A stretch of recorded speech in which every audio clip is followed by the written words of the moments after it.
कहते हैं कि हर बाप चाहता है उसका बेटा उससे भी बड़ा इंसान बने, लेकिन कई बार यही चाहत जिद का रूप ले लेती है।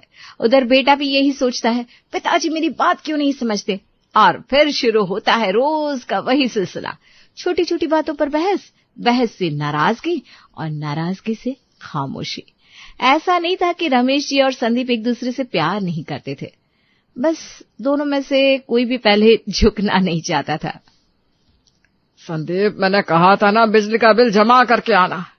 अरे पिताजी, आज ऑफिस से बहुत देर हो गई थी, कल सुबह सबसे पहले जमा कर दूंगा बस। कल कल कल, तेरे लिए हर काम कल ही होता है। एक दिन की तो बात है। जिम्मेदार आदमी एक दिन की बात नहीं करता, काम समय पर करता है। पिताजी, हर बात पर डांटना भी जरूरी नहीं होता। और हर बात का जवाब देना जरूरी होता है क्या? अरे बस भी कीजिए आप दोनों, सुबह से दोनों ऑफिस गए थे, आते ही फिर शुरू हो गए। मैं शुरू करता हूँ। मैंने कब कहा आपने शुरू किया? तेरी बात ही बता देती है। आखिर तू कहना क्या चाहता है? अरे भगवान, एक दिन तो ऐसा कर दो कि बिना बहस किए खाना खा लो आप दोनों। घर में सबसे मुश्किल काम खाना बनाना नहीं होता, सबसे मुश्किल काम होता है एक ही थाली में बैठे दो नाराज लोगों को साथ में खाना खिला देना। सरोज जी पिछले कई सालों से यही कोशिश कर रही थी, लेकिन फिर भी उनके लिए हर दिन एक नई चुनौती लेकर आता था। कुछ दिन बाद, सुनिए, शर्मा जी का फोन आया था। क्या कह रहे थे? अपनी बेटी आरोही का रिश्ता लेकर आना चाहते हैं। लड़की अच्छी है? अरे बहुत संस्कारी है, पढ़ी लिखी भी है।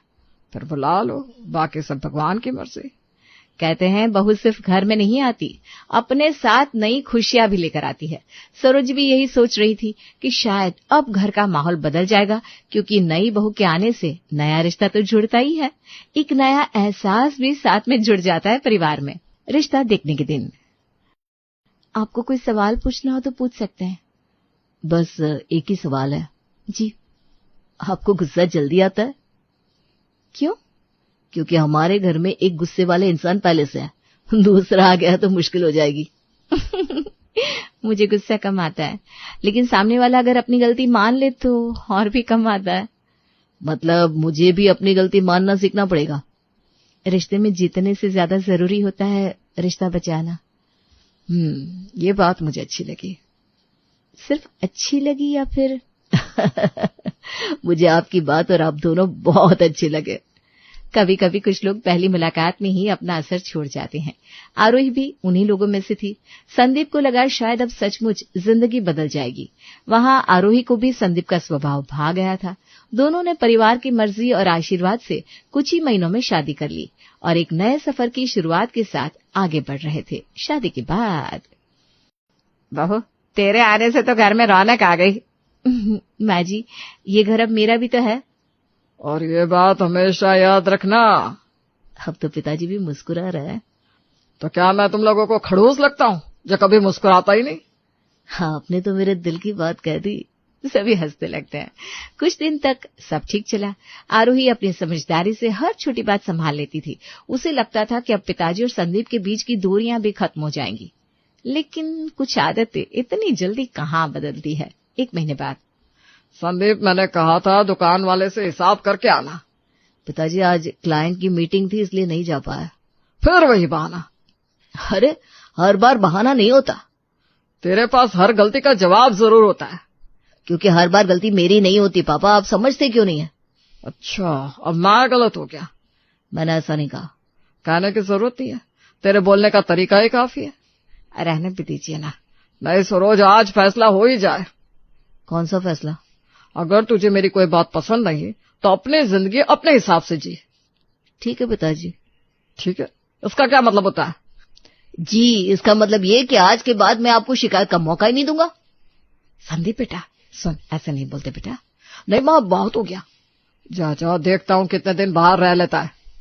जितने दिन रहना पड़े रह लूंगा, लेकिन याद रखना, इस घर की चौखट पार करके गया तो वापस आने की जरूरत नहीं है। ये आप क्या कह रहे हैं? नहीं माँ, रहने दीजिए। आज मैं भी कसम खाता हूँ, इस घर का एक दाना भी नहीं खाऊंगा। अब से पड़ोसन के हाथ का खाएंगे, लेकिन इस घर का नहीं। संदीप, सुनिए संदीप, गुस्से में इंसान अक्सर ऐसी बातें कह देता है जिनका दर्द उसे बाद में समझ में आता है। संदीप तो घर छोड़कर सामने वाली गली में किराए के मकान में रहने चला गया। लेकिन एक माँ का दिल आज भी उसी चौखट पर खड़ा था जहां से उसका बेटा गुस्से में निकल कर गया था। उसे सिर्फ एक ही चिंता खाए जा रही थी। जिस बेटे ने कसम खाई है कि अब इस घर का कुछ नहीं खाएगा, क्या सचमुच एक माँ उसे भूखा देख पाएगी? कहते हैं एक माँ अपने बच्चों से चाहे कितना भी नाराज क्यों ना हो जाए, लेकिन जब खाने की थाली सजाती है ना, तब सबसे पहला निवाला उसी बच्चे के बारे में सोचकर बनाती है जो उससे दूर होता है। सुबह घर पर, बाबू जरा इधर आना। जी माँ जी। आज मैंने संदीप की पसंद के आलू के पराठे बनाए हैं, ये डिब्बा उसे दे देना। लेकिन माँ जी, उन्होंने साफ कह दिया था इस घर का कुछ नहीं खाएंगे। इसीलिए तो तुझसे कह रही हूँ। और अगर उन्होंने पूछ लिया कि किसने भेजा है तो? कह देना पड़ोस वाली आंटी ने भेजा है। झूठ बोलना पड़ेगा? अरे कभी कभी किसी का पेट भरने के लिए बोला गया झूठ भगवान भी माफ कर देता है। आप चिंता मत कीजिए माँ जी, मैं पहुंचा दूंगी। माँ के हाथों का स्वाद सिर्फ मसालों से नहीं बनता, उसमें दुआएं भी मिली होती है। शायद इसलिए दुनिया की कोई भी रसोई माँ की रसोई की बराबरी नहीं कर पाती। आरोही को भी ये बात पता थी, इसलिए उसने भी सास की बात का मान रखना ही बेहतर समझा। संदीप के नए घर पर, सुनिए। अरे ये डिब्बा किस बात का? वो सामने वाली पड़ोसन ने भेजा है। पड़ोसन? क्या है इसमें? कह रही थी नए पड़ोसी आए हैं, खाली हाथ कैसे रहने दे। वाह, बड़े अच्छे लोग हैं। खोल कर देखिए ना। अरे आलू के पराठे और ये आम का अचार भी। एक बात बताऊं? क्या? पड़ोसन के हाथ का खाना तो बड़ा कमाल का है। अच्छा लगा आपको? बहुत, बिल्कुल घर जैसा स्वाद है। अच्छा है, रोज कभी ना कभी कुछ भेज ही देती है। फिर तो मैं भी उनका शुक्रिया जरूर करूंगा। कुछ देर बाद, बहू उसने खाया? जी माँ जी, बड़े चाव से खाया। कुछ कहा? कह रहे थे पड़ोसन के हाथ का खाना बहुत स्वादिष्ट है। आप क्यों हंस रही हैं? इसलिए कि बेटा चाहे कितना भी बड़ा क्यों ना हो जाए, माँ के हाथ का स्वाद छोड़ नहीं सकता। झूठ सिर्फ एक दिन का नहीं था, अब तो ये रोज की आदत बन चुकी थी।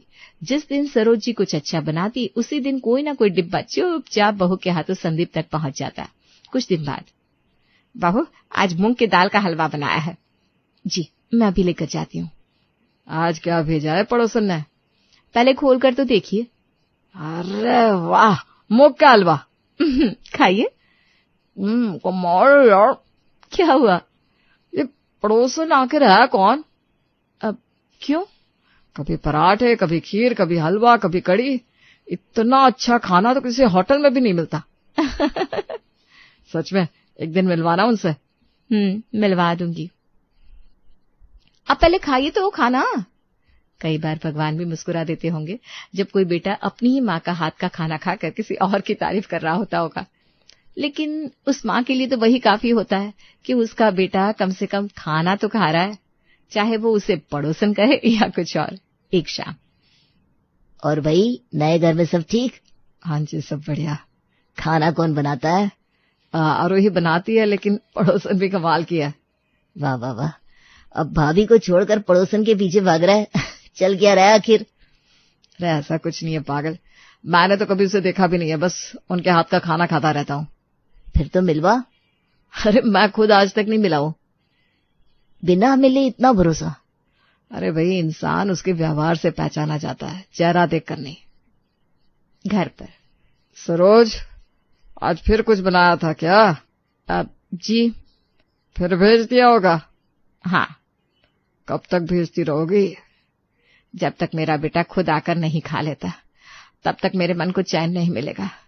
अरे उसने कसम खाई है, नहीं खाएगा यहाँ का खाना, फिर क्या जरूरत है इन सब की? उसने गुस्से में कसम खाई थी, मैंने तो कोई कसम नहीं खाई।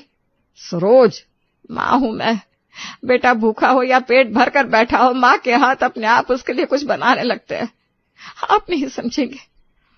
लेकिन उसे मेरी याद नहीं आती होगी? आती है। कैसे कह सकती हो? क्योंकि जब भी मैं उसके लिए खाना बनाती हूँ ना, मुझे लगता है वो आज भी पहले जैसा ही है, वो आज भी हमारी उतनी ही प्यार करता है जितनी पहले। मैं नहीं मानता। आप मानना भी मत, बस एक दिन देखेगा बेटा जरूर लौटेगा। माँ उम्मीद नहीं छोड़ती और शायद इसी उम्मीद का नाम ममता है। उधर रमेश जी अपनी जिद में बैठे थे, इधर संदीप अपनी जिद में, लेकिन दोनों के बीच रोज एक डिब्बा सफर करता था जिसमें सिर्फ खाना नहीं होता था, एक माँ की दुआ और टूटते हुए रिश्ते को जोड़ने की कोशिश भी होती थी। अगली सुबह, बहू आज घर पर बाबूलाल चाचा आने वाले हैं। अच्छा, रिश्ते में अपने हैं लेकिन बातों में बहुत कड़वे हैं। सब ठीक रहेगा ना माँ जी, अगर आप कहे तो मैं आ जाऊं? भगवान करे ठीक ही रहे। नहीं तू मत आ, हम देख लेंगे। कहते हैं घर की दीवारें ईंटों से नहीं रिश्तों से बनी होती है। जब रिश्तों में दरार आ जाए तो एक ही छत के नीचे रहने वाले भी अजनबी लगने लगते हैं, लेकिन अगर रिश्तों में प्यार बाकी हो तो दो घरों के बीच की एक छोटी सी गली भी दूरियां खत्म कर देती है। घर पर, रमेश तेरी उम्र हो गई लेकिन अकल आज भी नहीं आई। बाबूलाल भैया बात आराम से हो सकती है। आराम से? वो भी तुमसे? जमीन की भाग दौड़ संभालने चला है तू, पहले अपना घर तो संभाल लेता। मेरा घर बिल्कुल ठीक है। अच्छा, घर अगर ठीक होता तो तेरा बेटा तुझे छोड़कर दूसरे घर जाकर नहीं रहता। भैया ये हमारे घर की बात है। इसीलिए तो बोल रहा हूँ, पूरे मोहल्ले में चर्चा है कि बाप बेटे की बनती नहीं। लोगों का काम है बातें करना। लोग बातें नहीं कर रहे, सच बोल रहे हैं। जिस बेटे को तू संभाल नहीं पाया उस पर क्या घमंड करता है? अपने लोग जब पराये बनकर बातें करें ना तो उनके शब्द किसी तलवार से कम नहीं लगते, क्योंकि वो हमारी कमजोरी को अच्छे से जानते होते हैं। उसी समय संदीप वहां पहुंचता है। बस, अरे तू भी आ गया? हाँ, आ गया। अच्छा हुआ। तू ही बता, मैं गलत बोल रहा हूँ क्या? तुझे तो पता है अपने पापा की हरकतें। बहुत गलत बोल रहा है। क्यों? क्योंकि मेरे और मेरे पिताजी के बीच क्या रिश्ता है ये हमारे घर का मामला है। अरे लेकिन। नहीं चाचा जी, आज मेरी बात सुनिए। हो सकता है मेरे और पिताजी के विचार अलग हो सकता है हम दोनों में रोज बहस होती हो सकता है मैं गुस्से में घर छोड़कर चला गया, लेकिन इसका मतलब ये बिल्कुल नहीं कि कोई तीसरा इंसान मेरे पिताजी की इज्जत पर उंगली उठाए। मेरे पिताजी से ऊंची आवाज में बात करने का हक आज तक मैंने खुद को नहीं दिया, फिर आप होते कौन हो इनके बारे में ऐसी बातें करने वाले? अरे मैं तो। रिश्तेदार होने का मतलब ये नहीं कि आप किसी का भी अपमान करते हैं। मेरे पिताजी जैसे भी हैं, मेरे लिए सबसे पहले मेरे पिताजी हैं। इसलिए आज के बाद अगर आपने इनके बारे में एक भी गलत शब्द बोला तो सबसे पहले आपका सामना मुझसे होगा। कभी कभी बेटा अपने पिता से नाराज जरूर होता है, लेकिन दुनिया के सामने वही बेटा सबसे मजबूत ढाल बनकर खड़ा हो जाता है, जो एक पिता की सबसे बड़ी ताकत होती है। ठीक है, मुझसे गलती हो गई। गलती मान लेना ही सबसे बड़ी समझदारी है। जीत उसी की होती है जो रिश्ता बचाने के लिए अपना अहंकार हार जाए। आज बाप भी जीत गया था और बेटा भी जीत गया था, और सबसे ज्यादा जीत उस माँ की हुई थी जो इतने दिनों से दोनों के मिलने की दुआ कर रही थी। अगली सुबह, संदीप। जी माँ। आज तेरी पसंद की पूरी, आलू की सब्जी और खीर बनाई है। वाह, बैठ, मैं खाना परोसती हूँ। माँ जी, मैं भी मदद कर देती हूँ। नहीं बहू, आज अपने बेटे को मैं अपने हाथों से खाना परोसूंगी। माँ। हाँ बेटा।